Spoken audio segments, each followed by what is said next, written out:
Hey guys, so this is the diagram of expressing anal sacs, the anatomy around it and all that. So I wanted to show you guys the more biological look on it in case you don't know what anal sacs are. So in this diagram, it shows so much and I loved it so much, even though it's about your dog's rectum and anus. But it shows a lot and it gives us some more understanding. So the rectum, of course, that's where all the poop is going to be coming down that tube there. The external anal sphincter, sorry. And that's just the active nerves on the sides of the anal sacs, as you can see. And then we have the anal. I know I shouldn't be laughing when I say anal. It's more of an educational thing. Come on, I can't laugh every time I say it. Anyway, it's the internal nerves, so that would be on the inside of where the anal sacs are. And then there's pressure from the stool. So I like to address when the poop is coming out of the rectum towards the anus and coming out of your dog, of course, that pressure actually squeezes these anal sacs. So that's why you see some dogs don't have problems with their anal sacs, because every time they poop, they express them anyway. And you can see where the ducts are towards the anus down here, and they'll just come out when your dog is pooping. Now, there are some dogs that sometimes that pressure from the stool, it doesn't get all of the juices in the anal sacs out.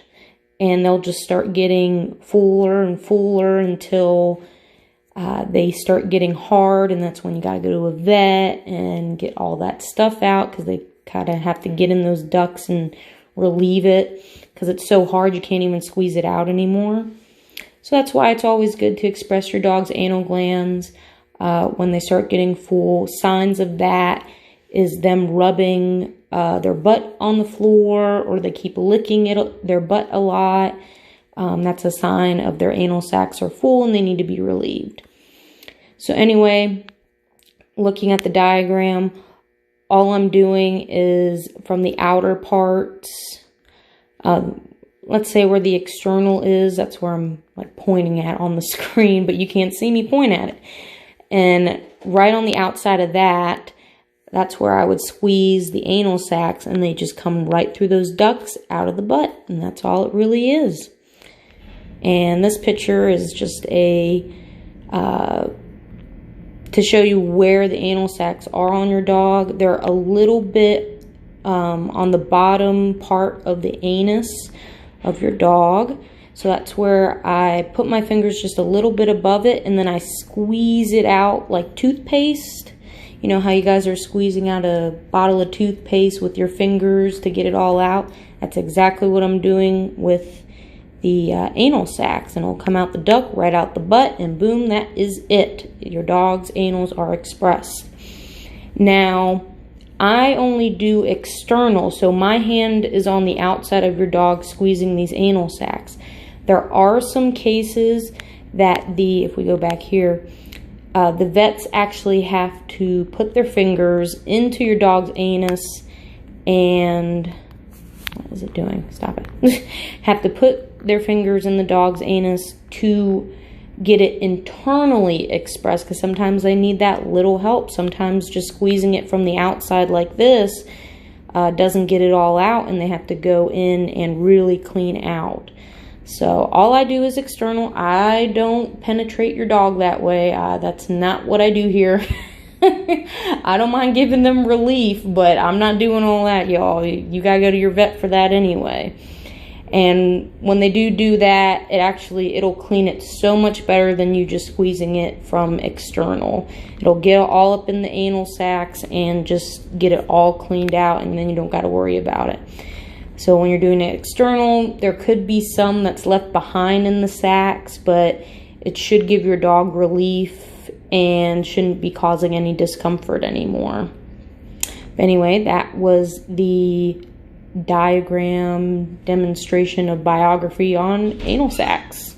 All right, let's get to the demonstration.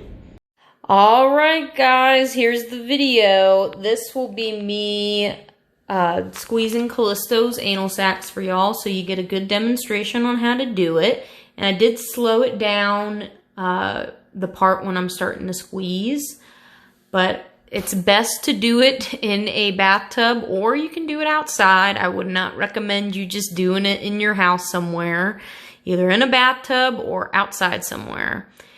Because you want to be able to wash their butt. You could take a wet wipe and wipe it too. You don't have to give them a bath because it really stinks. So fair warning, it stinks really bad. So let's start. So I'm just going to be rubbing Callisto's butt real quick, getting her prepared. And she's had her sack squeezed so many times, she doesn't care. So anyway, I hold the tail straight up and give it a little pull just so I can expose the sacs. And I'll feel for them right there. And then I'll just start to squeeze it like a pimple, or like toothpaste. Like I said, I'll squeeze and then pull a little forward. And you see all that anal juice come out? Yep, and I'll give it like 2 more extra squeezes. I don't go any more than that because you don't want to rupture the sacs either. So that's a fair warning. So just don't be squeezing too hard. Just a nice good pressure just to get it all out. But that's pretty much it. It stinks like crap. Be sure you wash your hands because, ew, that is disgusting. And Callisto's like, well, thanks, Mom. Alright, guys, thank you so much for joining us for the anal expressing video. I know Callisto wasn't too keen on getting her sac squeezed today, but it's for y'all, for your knowledge, so you know how to do it to your pet safely at home. If you have any questions, comment below. I'll be happy to answer anything you want. And thank you for Callisto for letting us squeeze your sacs today. Oh, you see, she's like, no problem. Whatever you guys want. I guess I'll just be the guinea pig. All right, guys. Have a great rest of the day, and I'll catch y'all later. Bye.